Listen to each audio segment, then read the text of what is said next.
Bueno, antes de seguir, déjenme retomar brevemente la última parte de la clase pasada. Hice una pequeña modificación de las últimas dos transparencias, simplemente como para que quede un poquito más claro este breve pasada que hicimos por la estimación de, digamos, métodos para estimar parámetros cosmológicos a partir de la fracción baryónica. Para empezar, puse un título que antes no tenía, ¿no? La fracción baryónica de cúmulos galácticos. Los últimos 10 minutos de la clase pasada vimos esto y los gamma ray bursts. Simplemente lo que hice acá fue aclarar en las transparencias que los rayos X que provienen del gas intergaláctico se producen más que nada por Bremsstrahlung térmico, o sea, la radiación producto del choque entre partículas. Hay una cuenta que no les comenté que uno puede hacer fácilmente, ¿no? O sea, las velocidades típicas de las partículas en un cúmulo galáctico virializado, ¿no? Que se supone que los cúmulos galácticos son las estructuras virializadas más grandes que hay en el universo, amén de algunos superestructuras y supercúmulos. Pero cuando uno hace esas cuentitas que uno hacía en mecánica estadística 1 o 2, o incluso en teoría cinética de gases, en alguna otra materia,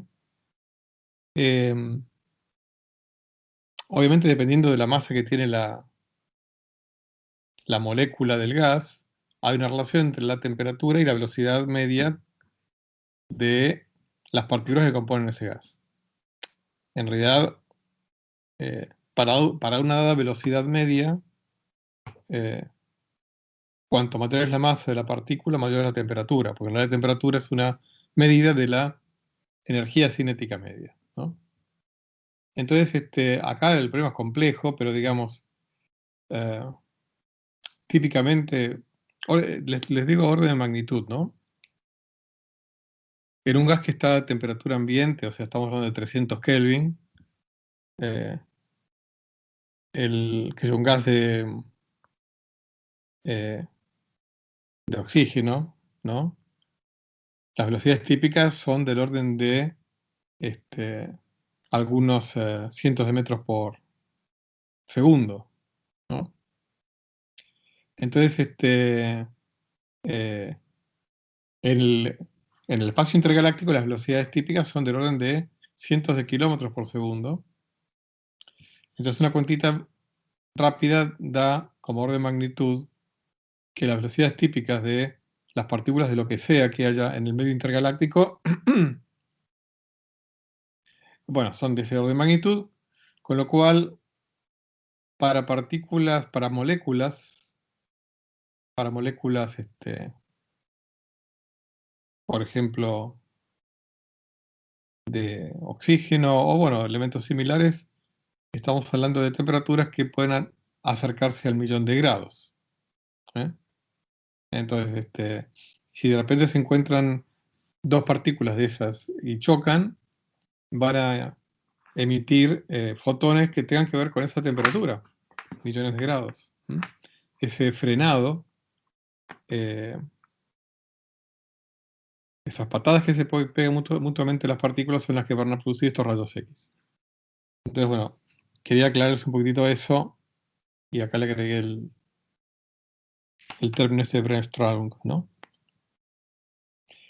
En realidad yo en ningún momento les deduje esta dependencia, ni les deduje esta fórmula. Esta fórmula está, su deducción cualitativa está hecha en este paper que les comenté de Sasaki. Y la idea del ajuste es, como les comenté, ajustar los parámetros cosmológicos de forma tal que esta cantidad me dé una constante independiente, digamos, para los cúmulos galácticos que yo analizo, me dé una constante. O sea que para distintos colorientos del rojo y demás, esta combinación me dé una constante. Porque además otra cosa, y que en esto quería hacer énfasis, el coeficiente, la relación porcentual entre materia bariónica y materia total, uno espera que para distintos cúmulos galácticos sea la misma. ¿Y por qué? Y porque los modelos de formación de estructuras, por un lado, y por otro lado, no se conoce ningún mecanismo por el cual se pierdan o se ganen bariones, o sea, materia común, de un cúmulo galáctico en detrimento de otro cúmulo galáctico. Y por otro lado, uno no espera que lo que es la formación de esas megaestructuras, cúmulos galácticos, no haya grandes variaciones en cuanto a qué porcentaje de la materia total es bariónica. De hecho, los modelos de formación de estructuras predicen eso, que este cociente es más o menos el mismo para cualquier cúmulo galáctico. Entonces, esta combinación, que depende del corrimiento del rojo a partir de la dependencia del corrimiento rojo de la distancia del diámetro angular, debería ser independiente del cúmulo, independiente del corrimiento del rojo. Porque además, y esto es otra cosa que me di cuenta que no les aclaré, es que estas constantes A y B, que yo les comenté que, digamos, en principio nos puede calcular a partir de los parámetros del cúmulo galáctico, se espera que sean las mismas para distintos cúmulos galácticos. O por lo menos uno estudia cúmulos galácticos de forma tal que uno pueda considerar que estas constantes A y B son las mismas para todos. Con lo cual el ajuste consiste en encontrar qué parámetros cosmológicos, cuando digo parámetros cosmológicos, son los que me aparecen en la ecuación que habíamos visto de distancia angular en función del redshift, o sea, los parámetros de densidad, de energía oscura, de materia no relativista, fundamentalmente, y la constante de Hubble, en donde acá aparece explícitamente. ¿Qué parámetros, digo, me van a hacer esta combinación constante? ¿No? Una vez que encuentro esos parámetros, entonces habré determinado, o será una forma independiente de determinar estos parámetros cosmológicos,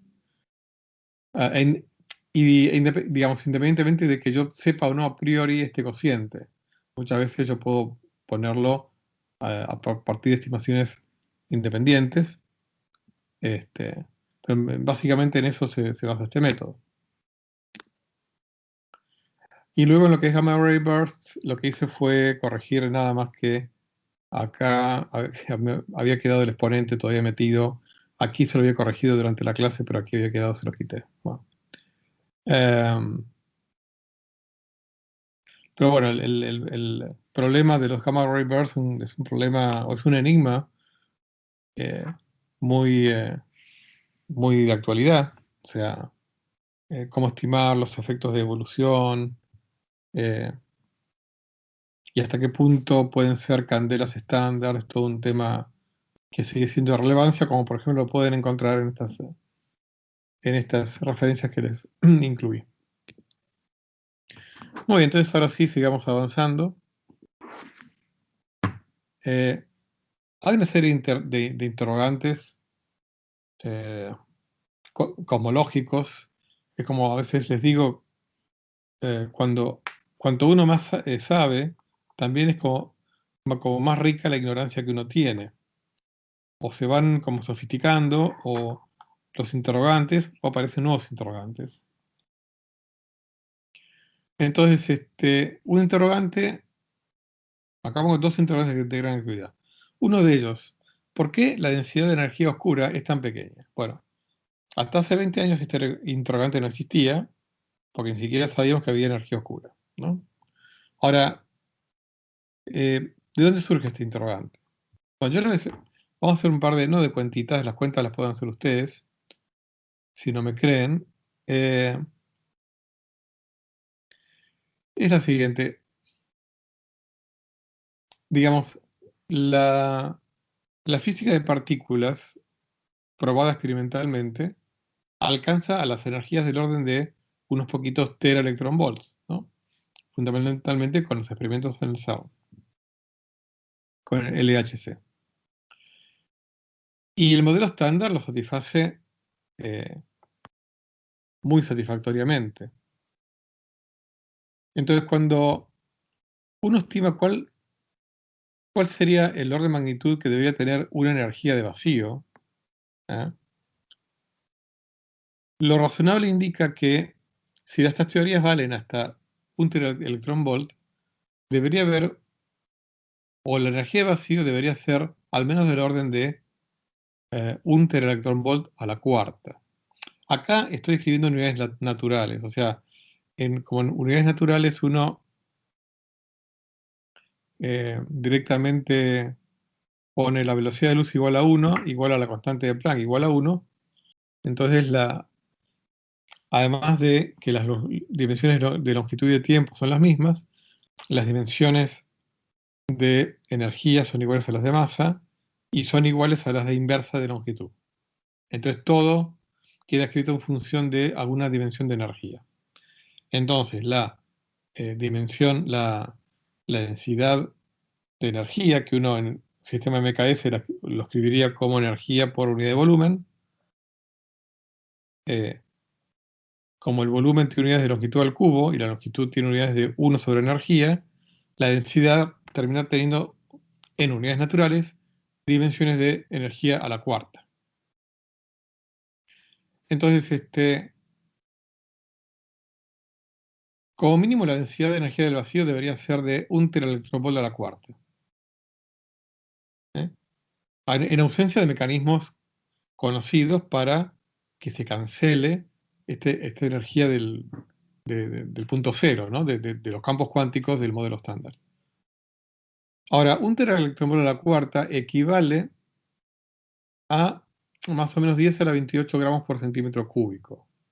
O sea, 13 órdenes de magnitud por encima de la densidad de una estrella de neutrones, que es típicamente 10 a la 15 gramos por centímetro cúbico, que es la densidad nuclear. O sea, cuál es la densidad de energía o la densidad de masa que tiene el núcleo atómico, ¿no? O sea, una densidad altísima. Ahora, la densidad de esta energía oscura, ¿no? según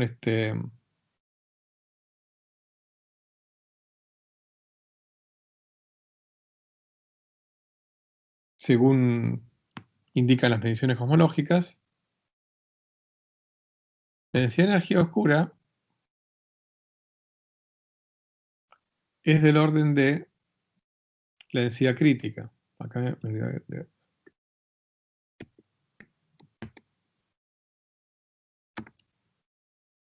¿eh? O sea, es más o menos, ¿se acuerdan? Es más o menos 70% de la densidad crítica. Que es más o menos del orden de 10 a la menos 29 gramos por centímetro cúbico. O sea que acá hay una diferencia de 57 órdenes de magnitud, ¿no? Entre una densidad de energía del vacío de 1 teraelectronvolt a la cuarta y la densidad de energía de la energía de vacío, de la constante cosmológica o lo que sea. Entonces, esto es una incógnita, ¿no? Una de las incógnitas, una incógnita teórica. ¿Cómo hacemos para que con nuestras teorías podamos predecir una densidad de energía del vacío del orden de 10 a la menos 29 gramos por centímetro cúbico, si es que la energía oscura resulta de la densidad de energía del vacío, que ni siquiera eso sabemos, ¿no? El tema es que epistemológicamente es más difícil de explicar un número muy pequeño que el número 0. Entonces, ¿por qué 10 a la menos 29 y no 10 a la menos 25 o 10 a la menos 34? ¿Cierto? Hay mecanismos que uno puede vislumbrar, pero ninguno, digamos, a ciencia cierta, son especulaciones. Digamos que de alguna manera, o bien por campos desconocidos, interacciones desconocidas, simetrías desconocidas, o digamos, o intuidas, como pueden ser algún tipo de supersimetría, que haga que las fluctuaciones de los campos conocidos de vacío se compensen con fluctuaciones de campos que uno no conoce, de vacío, y que uno no conoce porque son, digamos, partículas que son muy más masivas y que no existen en el mundo cotidiano, digamos, ¿no? En la naturaleza. Eh, Hay un artículo que ya tiene 30 años, pero no por eso deja de ser de actualidad, que es un Review of Modern Physics de Steven Weinberg. El problema de la constante cosmológica, fíjense que lo escribió 10 años antes que el descubrimiento de la energía oscura, porque es un problema, digamos, independientemente de que el universo esté acelerando. O sea, ¿por qué? eh, ¿Cómo es que la energía de punto cero de los campos cuánticos se cancela a punto tal de que sea cero o algo chiquito, ¿no? O sea, en esta época no había indicios de que tuviera este valor, eh, pero bueno, en todo caso, sí, uno siempre puede poner cotas a esa. ¿No? Digamos, el hecho de que en el 98 se haya descubierto que el universo está acelerando, no significa que no hubiera cotas previas en cuanto a si se está acelerando, cuál es el valor máximo que puede tener esa aceleración. Y claramente jamás podría ser de este tamaño, porque además hay una razón incluso observacional antrópica, y es que si el universo hubiera tenido una constante cosmológica del orden de, por ejemplo, no digamos un teraelectronvolt a la cuarta, sino 10 a la menos 20 gramos por centímetro cúbico, no hubiera habido suficiente, o sea, si tuviera una densidad de energía oscura mucho mayor a la que creemos que hay hoy en día, la aceleración hubiera sido tan grande que no hubiera habido tiempo para que las galaxias se formaran. Entonces, como sabemos que las galaxias existen, entonces sabemos que si el vacío tiene densidad de energía, no puede ser, por ejemplo, 10 a la menos 20 gramos por centímetro cúbico. Entonces, todo eso se sabía antes del descubrimiento de la aceleración del universo. La revolución fue que se descubrió un valor concreto, ¿ok? Que es este que está acá, orden de magnitud. Ese es un interrogante teórico, ¿no? Hay otro interrogante eh, fáctico, si quieren. Bueno, este también es fáctico, pero digamos, que involucra la época en la que vivimos. Y es, ¿por qué la densidad de energía oscura actual es comparable a la densidad de materia no relativista actual? O sea, al fin y al cabo, que una sea el 70% de la energía total y la otra el 30%, lo que nos dice es que ambas son comparables. O sea, una es la mitad de la otra. O sea, tienen más o menos el mismo orden de magnitud. Este, Hay argumentos de selección observacional, o dicho en otras palabras, argumentos antrópicos, que uno puede esgrimir, y es que cuando la energía oscura era despreciable frente a la densidad, a la materia no relativista, todavía no había habido tiempo suficiente para que las estrellas de las primeras generaciones de las primeras generaciones hubieran explotado y se hubiera formado nuevas estrellas con sistemas solares con la composición química de nuestro sistema solar como para dar lugar a vida inteligente. Y por otro lado, en una época lejana, remota en el futuro, en donde la energía no relativista sea despreciable, va a ser una época en la cual ya la mayor parte de las estrellas se habrán apagado. Entonces, orden de magnitud, se puede explicar por qué nosotros aparecimos 10.000 millones, 10.000 millones de años después del Big Bang y no 1.000 millones de años después o 100.000 millones de años después. En un caso y en otro, eh, en un caso es muy prematuro y en el otro ya casi no hay vida estelar. ¿Mm? Eh, o sea, uno podría explicarlo de alguna manera así, ¿no? Pero bueno, hay otra pregunta detrás de esto, más allá de esta, ¿no? De por qué vivimos en la época en que vivimos. Y ¿es la energía oscura dependiente del tiempo o no? Si es independiente del tiempo, esta es una época especial en ese sentido. Si es dependiente del tiempo, podría ocurrir que haya un arrastre mutuo, ¿no? Ese arrastre no puede ser demasiado perfecto, porque si no, invalidaría una serie de observaciones cosmológicas. Pero bueno, podría haber un arrastre parcial, ¿no? O sea que mientras una disminuya, también, la otra también lo haga, aunque menos, por ejemplo, ¿no? Y viceversa. Pero bueno, esos modelos generales en donde la energía oscura es variable, son los que se llaman de quinta esencia. Genéricamente se suelen llamar así, quinta esencia, para distinguirlo de los modelos en donde la energía oscura es simplemente una constante cosmológica o simplemente la energía de vacío. Que por supuesto, como les dije, ¿no? Uno también podría decir, bueno, la naturaleza, el mundo nació con una constante cosmológica que cancela casi exactamente la densidad de energía del vacío que me predice el modelo estándar, de forma tal que me dé una neta de esa magnitud. Podría ser, pero a nadie le gusta semejante ajuste fino. Muy bien, vamos a dedicarle unos minutos a un intento de explicación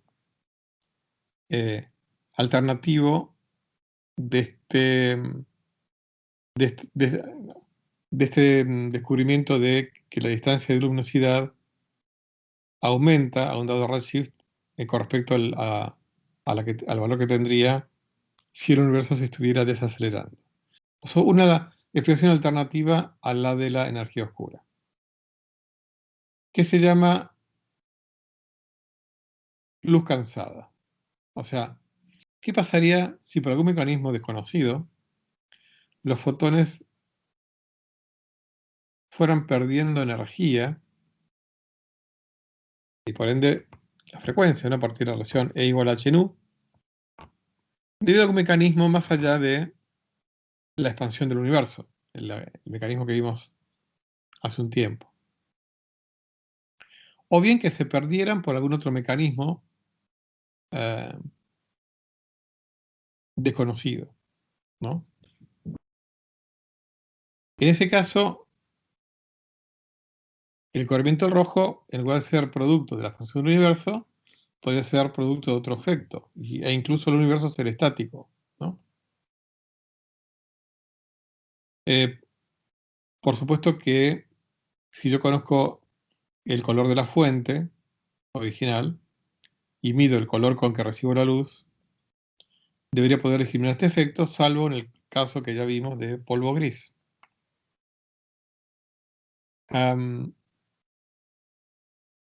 Hay otra posibilidad de absorción de fotones que lo predice un modelo concreto, que es el modelo de acciones, que en su momento fue introducido por Pechey y Quinn como un mecanismo para resolver un problema de la teoría de las interacciones fuertes, el llamado Strong CP Problem, sobre el cual no vamos a entrar.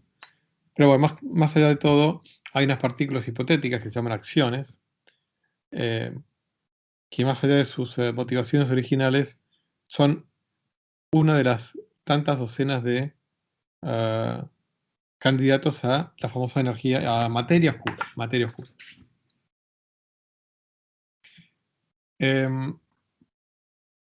Bueno, hay un mecanismo por los cuales, si existen estas acciones, fotones, cualquier fotón que viaje a través de las galaxias, mediante un acoplamiento con los campos magnéticos intergalácticos, que se sabe que hay campos magnéticos intergalácticos. Al fin y al cabo, acuérdense que hay partículas ionizadas, en algunos casos a millones de grados, y por lo tanto hay partículas cargadas, moviéndose rápido. Entonces, hay una presencia de campos magnéticos. Tenues, por supuesto, que al fin y al cabo también la propia materia es tenue, intergaláctica, pero bueno.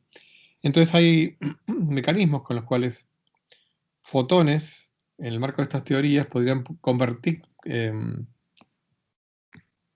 convertirse en acciones con ¿cómo se dice? Con la intervención de un campo magnético.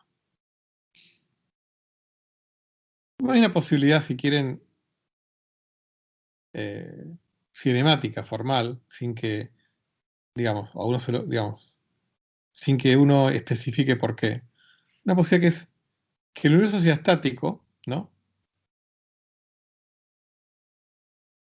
Entonces, si el universo es estático, ¿se acuerdan que había una relación entre la luminosidad aparente y la luminosidad absoluta? Lo habíamos visto en detalle, eso en algunas clases, em, que iba más allá del hecho de que la luminosidad aparente va disminuyendo por el hecho de que el frente de onda, a medida que el frente de onda esférico va aumentando, entonces la intensidad luminosa va disminuyendo. Pero había un par de factores de 1 más z que aumentaban aún más esa disminución de la luminosidad aparente. Bueno, ahora, si el universo es estático, una de esas disminuciones, que es la del efecto de la expansión del universo sobre el estiramiento de las longitudes de onda de los fotones, una de esos factores desaparece. ¿eh?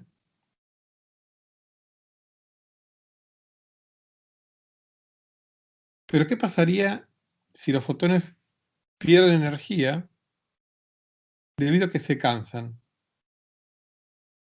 por un mecanismo desconocido que tiene que ver con lo que primero comentamos en esta transparencia? ¿Qué pasaría si se cansan? ¿no? Eh,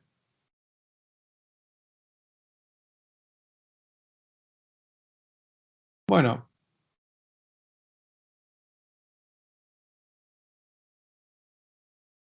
la expansión del universo provocaba dos factores 1 más z a la menos 1.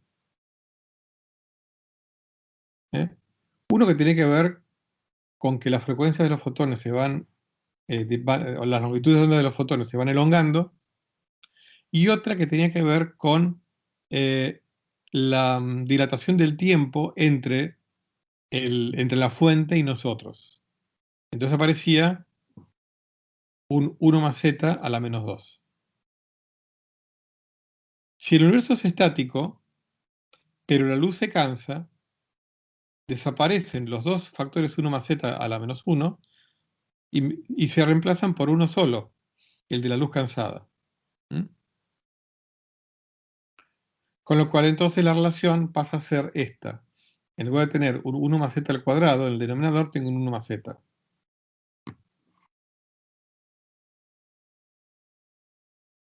Aquí puse la distancia de diámetro angular, porque la definición de distancia de diámetro angular no cambia, porque la definición de distancia de diámetro angular no involucra corrimientos al rojo, expansiones ni nada, sino que es producto de cómo va disminuyendo el tamaño angular del objeto con la distancia, ¿no?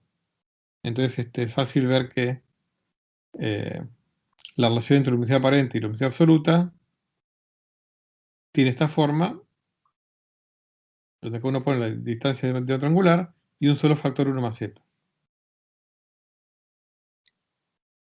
Ahora bien, a todo esto que está acá, yo llamé distancia de luminosidad, ¿se acuerdan? O sea, por definición, luminosidad aparente es igual a luminosidad absoluta dividido 4pi por distancia de luminosidad al cuadrado. O sea que todo esto que está acá sería mi nueva distancia de luminosidad en este esquema de luz cansada y universo estático. ¿Mm?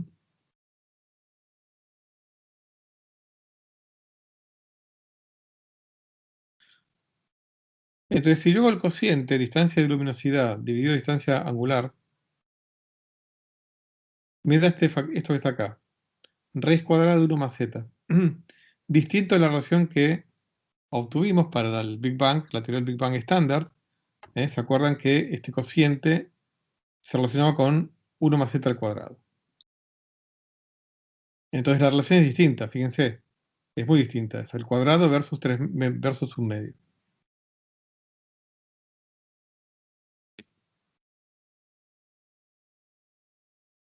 Entonces, ¿cuál es la forma de discriminar si la luz es cansada o el universo se expande? Bueno, a ver si podemos determinar para un mismo objeto ambas distancias de luminosidad y de diámetro angular. Acá, aunque no sé si me va a cambiar esto, debería poner de... para que no se presta confusión.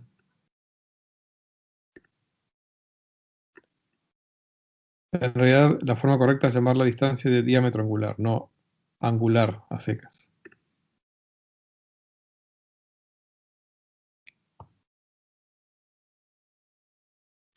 Bueno, para eso existe lo que se llama el test de brillo total de Tolman. Tolman fue un físico, cosmólogo, Richard Tolman, que fue uno de los más importantes en la década del 30 sobre todo, en un pie de igualdad con un Eddington o un Oppenheimer, digamos, ¿no? Un cosmólogo muy importante. Eh, entonces, bueno, lo que, lo que tenemos que hacer es comparar, ¿no? Para la misma fuente, estas dos distancias, de luminosidad y de diámetro angular. Muy bien. Entonces, como dijimos, esta es la relación tradicional. ¿Mm? Y esta es la relación en un modelo de luz cansada estático. ¿Ok? La publicación original del test de brillo total de Tolman es una Proceedings of the National Academy of Sciences del 1930.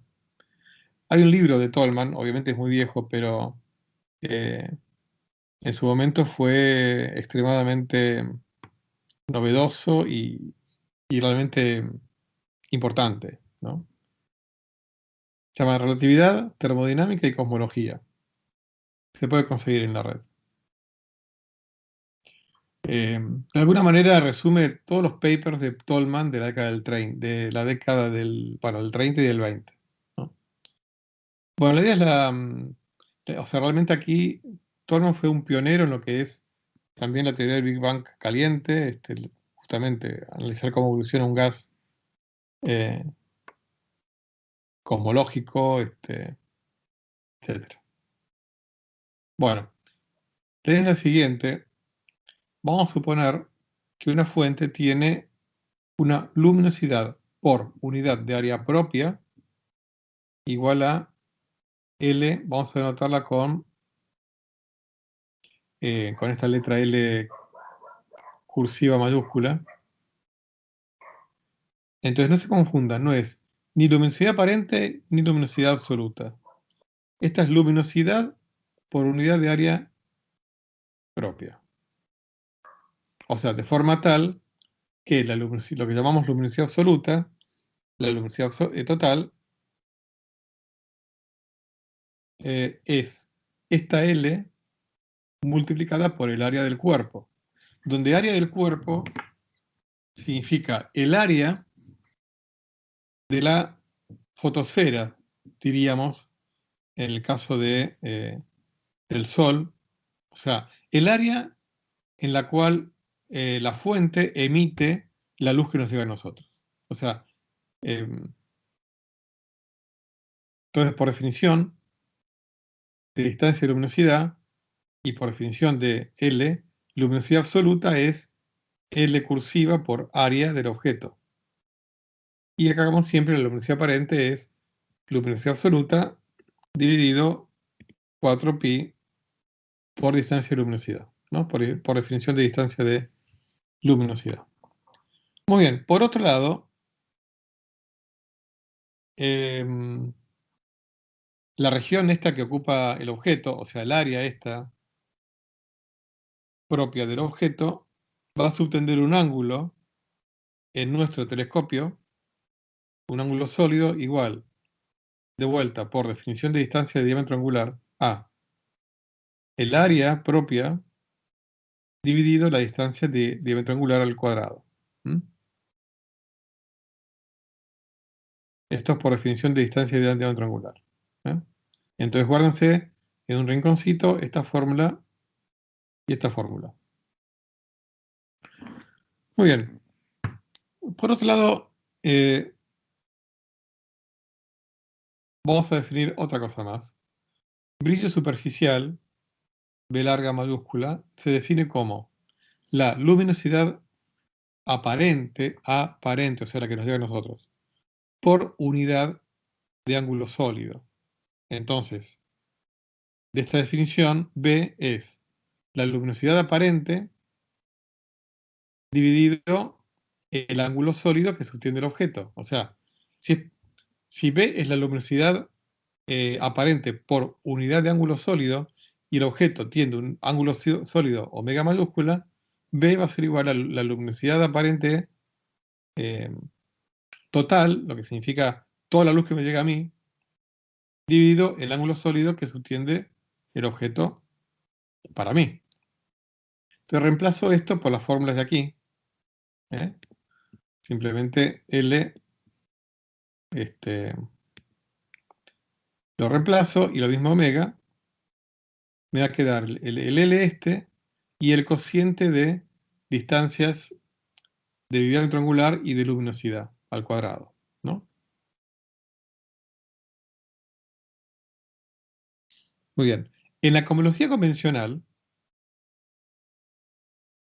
este cociente es 1 más z a la menos 2, pero al cuadrado es 1 más z a la menos 4. Entonces, si yo pudiera encontrar una clase de fuentes luminosas que tengan el mismo valor para la luminosidad por unidad de área propia, el famoso L cursiva mayúscula, fíjense que esto puede englobar objetos de distinto tamaño, con lo cual no van a tener la misma luminosidad absoluta. Pues acuérdense, la luminosidad absoluta es la luminosidad por unidad de área multiplicado el área del objeto. Entonces, encontrar objetos que tengan el mismo L cursiva no me restringe a que tengan la misma luminosidad absoluta. Pueden tener distinta luminosidad absoluta en la medida que tengan distinto tamaño. Entonces, si yo encuentro esta familia de objetos, deberíamos encontrar que el brillo superficial decae con el corrimiento al rojo del objeto como 1 más z a la menos 4. Ahora, si yo aquí reemplazo esto con las fórmulas para el universo de luz cansada, esta fórmula, entonces el cuadrado del cociente va a dar 1 más z. Con lo cual, el brillo superficial va a caer como 1 más z y no como 1 más z a la cuarta. O sea, realmente son dos escenarios muy diferentes. Bueno, esto sería el test de luminosidad de Tolman. ¿Ok? Con esto yo puedo discriminar entre el modelo Big Bang estándar y un modelo de universo estático con luz cansada. La idea es muy sencilla, o sea, igual hay que tener la idea, ¿no? Una vez que, digamos, la idea es muy sencilla de entender una vez que alguien la tuvo. Y bueno, hay trabajos que se han hecho. Hay un trabajo de Lubin y Alan Sandage, el test de brillo superficial de Tolman para la realidad de la expansión, ¿no? Un paper parte 3 de una serie de papers. El perfil del Hubble Space Telescope y datos de brillo superficial para galaxias del tipo temprano en 3 cúmulos de Z alto. Esto es un paper del Astronomical Journal del 2001. Y otro paper, también de los mismos autores, en el mismo volumen de la misma revista, sobre el test de brillo superficial de Tolman, parte 4, una medida de la señal de Tolman y la evolución de luminosidad de las galaxias de tipo temprano. Bueno, galaxias tipo temprano son un cierto tipo de galaxias donde todavía, como su nombre lo indica, tienen mucho por evolucionar. No son como nuestra Vía Láctea, son distintas. Bueno, estos autores usaron el telescopio Hubble para comparar el brillo superficial de galaxias pertenecientes a 3 cúmulos de galaxias diferentes con corrimientos al rojo diferentes. ¿eh? Muy lejanos, porque ya, digamos, en esta zona ya es lo que uno llama el flujo de Hubble, ya cuando para rayos de este tamaño las velocidades peculiares pasan a ser en gran medida despreciables frente a la velocidad de expansión del universo. Entonces compararon el brillo superficial de estas galaxias con el brillo superficial de galaxias más cercanas. Ahora, obviamente aquí la hipótesis, basado en una serie de datos observacionales, de espectros y demás, es que la naturaleza de estas galaxias es similar. O sea, en lo que a nosotros nos interesa, que esta letra L, o sea, el brillo, la luminosidad por unidad de área propia, es la misma para este tipo de galaxias. O sea, son galaxias del mismo tipo, que se supone que tienen un brillo por unidad de área propia similar, todas ellas. Entonces, bueno, lo que se determinó, fíjense que este es un trabajo bastante reciente en comparación con la idea de Tolman, ¿no? O sea, lo que pasa es que no es trivial hacer todo este tipo de estudios. Bueno, y lo que se imaginan que lo que se encontró es que es consistente con esta ley, o sea, con 1 más z a la menos 4. Hay que incluir algunas correcciones porque este tipo de galaxias, early type, también van evolucionando, entonces no es lo mismo en promedio las galaxias que están a estos corrimientos al rojo que galaxias cercanas. Entonces hay que hacer una serie de pequeñas correcciones a los efectos de evolución. Y bueno, claramente resulta ser inconsistente con el modelo de B proporcional a 1 más z a la menos 1. Con lo cual, bueno, el modelo Luz-Cansador recibió un golpe más para no ser considerado seriamente, ¿no? Pero es interesante ver cómo los cosmólogos están atentos a este tipo de cosas. Como hemos visto, la cosmología está llena de, así como es una ciencia por momentos extremadamente precisa y sofisticada, por otro lado, tiene una serie de alfileres y de tensiones dando vueltas. Entonces, siempre viene bien nuevos tests para viejas alternativas, ¿no? Bueno, sigamos, siguiendo avanzando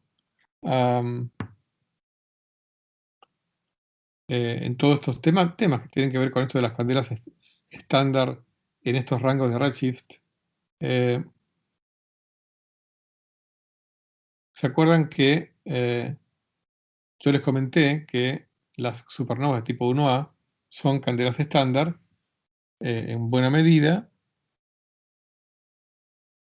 porque entran dentro de una familia bastante, digamos, uniparamétrica, en donde los parámetros de brillo en el pico máximo de brillo versus escala de tiempo característica están bastante correlacionados, ¿no?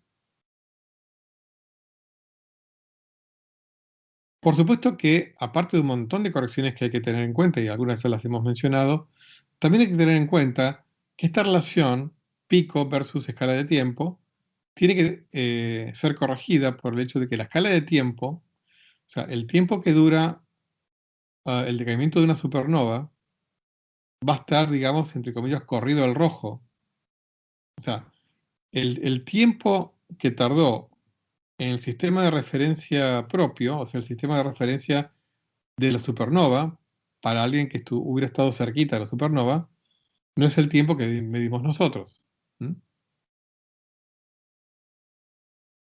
Con lo cual, los tiempos de decaimiento que vamos a ver nosotros van a ser eh,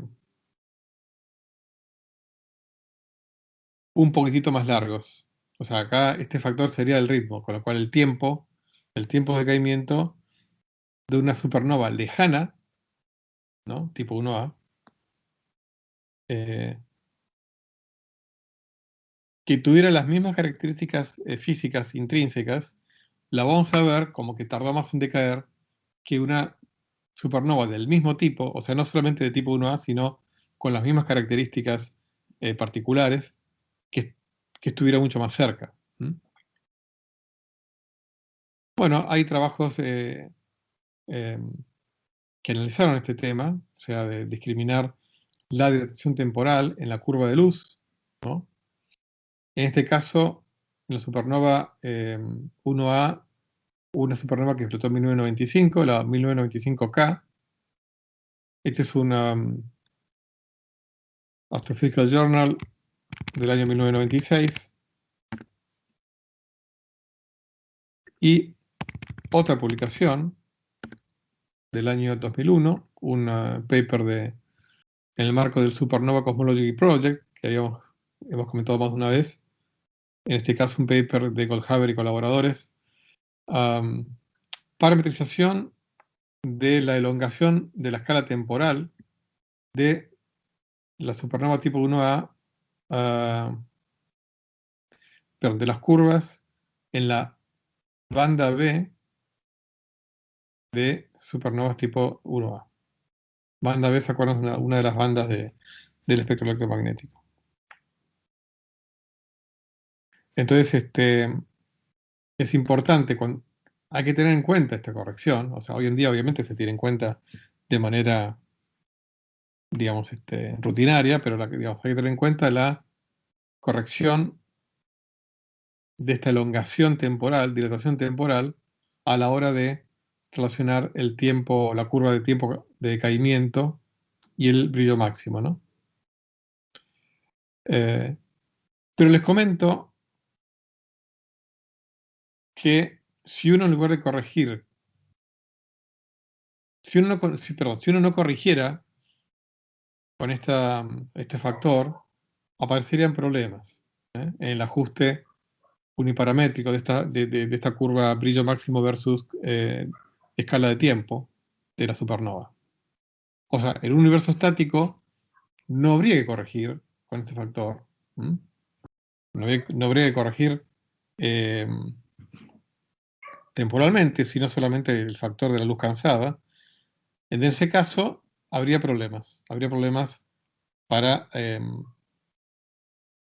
para poder entender la curva o la correlación entre luminosidad máxima y tiempo característico de la supernova. Así es otra también prueba de que la luz cansada y el universo estático no es una buena imagen del universo. Muy bien. Hasta acá llegamos con todo lo que sean distancias. Fue un largo camino en el cual hemos empleado varias semanas y clases. Así que espero que se hayan quedado con un panorama más o menos eh, de lo que es el bosque de estos eh, métodos para determinar las distancias, que es un tema tan importante y acuciante para entender el universo. O sea, medir distancias correctamente significa medir densidades correctamente, significa medir parámetros físicos importantes correctamente, como son las luminosidades absolutas de un montón de objetos, y poder entenderlos mejor con otros modelos teóricos. O sea que está de más decir que medir correctamente la escala de distancia del universo es fundamental para poder entender el universo. Por eso es que le hemos dedicado tantas clases a este tema. Así bueno, este es un momento bueno para hacer una pausa.